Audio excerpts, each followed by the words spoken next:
I got a technical for basically being mad at myself because I missed the three and then I went and hit the backboard, and he told me it was disrespectful to the game of basketball. But I think he fired me up to continue to play a lot harder. I thought we got a lot better after he did that, so I want to thank him. What happens when the WNBA's brightest new star meets a rulebook that suddenly goes silent? Caitlin Clark's rookie season looked, at first, like a fairy tale sold-out arenas. TV ratings the league hadn't seen in 2 decades, and a merchandise line so popular it crashed the Fanatics website. But beneath the surface, something stranger was unfolding. Every time Clark crossed half court, the referee's whistles seemed to disappear. Just 15 minutes after she was drafted by the Indiana Fever, the team's website crashed under fan demand. Ticket sales shattered franchise and league records. National broadcasts surged from 200,000 to nearly 2 million viewers in a matter of weeks. And the Fever's new $78 million practice facility was jokingly renamed the Clark Bank as merch, and sponsorships poured in. Yet while Clark's step-back threes dazzled fans, few noticed the hidden price she was paying for her stardom. Despite generating a staggering 26.5% of the WNBA's total economic activity, Clark received little on-court protection. Though she ranked top 5 in usage, she averaged just 3.7 free throws per game, the lowest rate for a high-usage guard. In a decade, meanwhile, 17% of all flagrant fouls called in 2024 were against her. With 4/5 coming from the same team, the Chicago Sky, the double standard reached absurd levels, like when she was reprimanded for tapping the backboard after a deep three, only to be slammed in the ribs 2 plays later without a call. By midseason, defenders were openly bumping her 30 feet from the basket because, quite simply, they knew the whistle wouldn't blow. 3 incidents captured the controversy. On June 1st, Chicago's Kennedy Carter hip-checked Clark off the ball. In a moment so loud it echoed on the broadcast no foul. The next day, the league quietly upgraded it to a flagrant, but by then, the clip had already gone viral.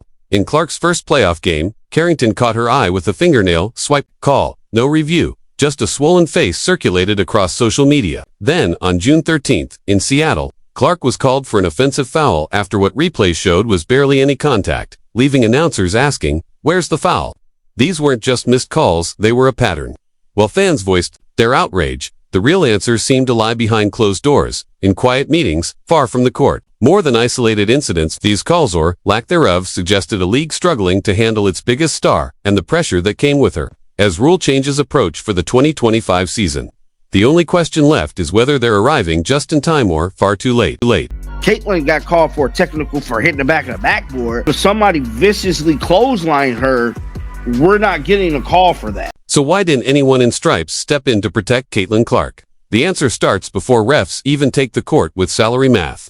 While NBA referees can make up to $500,000 a year, WNBA officials earn closer to what a high school principal makes and only for the summer. That disparity means many WNBA refs juggle NCAA or FIBA gigs in the offseason. A new 2024 CBA slightly improved pay and added daily feedback through the NBA's referee grading system. But positions remained seasonal, turnover stayed high, and the league's rapid growth outpaced its officiating pipeline. With only 3 officials per game and limited replay capabilities, missed calls became less an exception and more a statistical certainty. And when that inconsistency met a player who bent the geometry of the game like Clark, every no call became a headline. Fixing that blind spot required 2 things the league often avoids: togetherness and real money. One billionaire owner decided both were overdue. Meanwhile, Clark continued to deliver history, becoming the first rookie since 1976 to notch 100 threes and 300 assists while quietly enduring mounting bruises. Her free throw rate ranked 25th among guards with half her usage.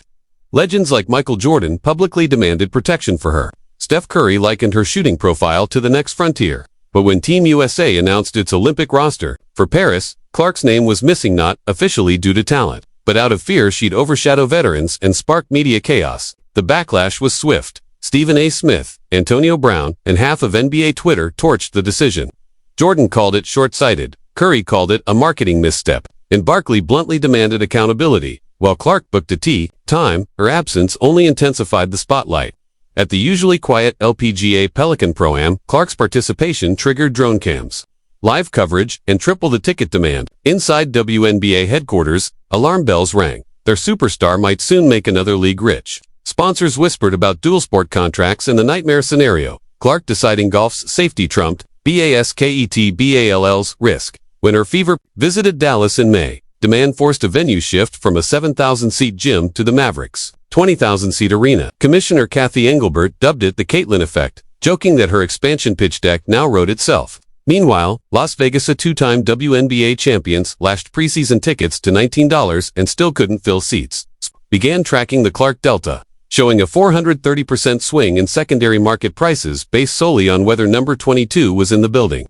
Pundits asked the uncomfortable question, how can a league grow if its reigning MVP can't outdraw a rookie? On a losing team, the pressure became palpable, not just in bruises, but in locker room silence. On a podcast, Clark confessed she often sat through pre-game meetings unsure whether to speak up.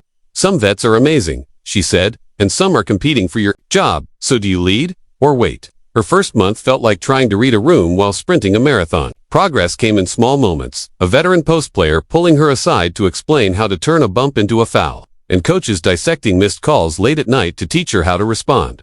The quiet rookie began to vanish just in time for a phone call that changed everything. In the fastest policy overhaul in WNBA history, the league elevated 12 referees to full-time year-round roles, opened a new replay center modeled after the NBA's Command Hub, and expanded in-game review authority for landing zone contact. Retaliatory cheap shots now trigger automatic ejections, and mid-season minicamps aim.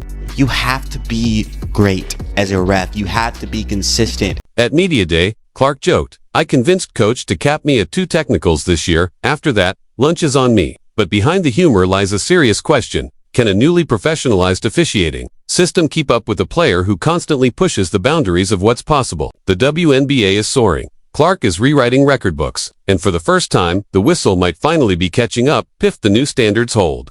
If they don't, the league risks confirming its harshest critics' fears, that women's basketball can command the world's attention only to lose it in the fine print between a forearm, a swallowed whistle, and a missed call. This season, all eyes from Vegas sportsbooks to 9-year-olds in replica number 22 jerseys will be focused on one thing, that small grand orange whistle, because sometimes, the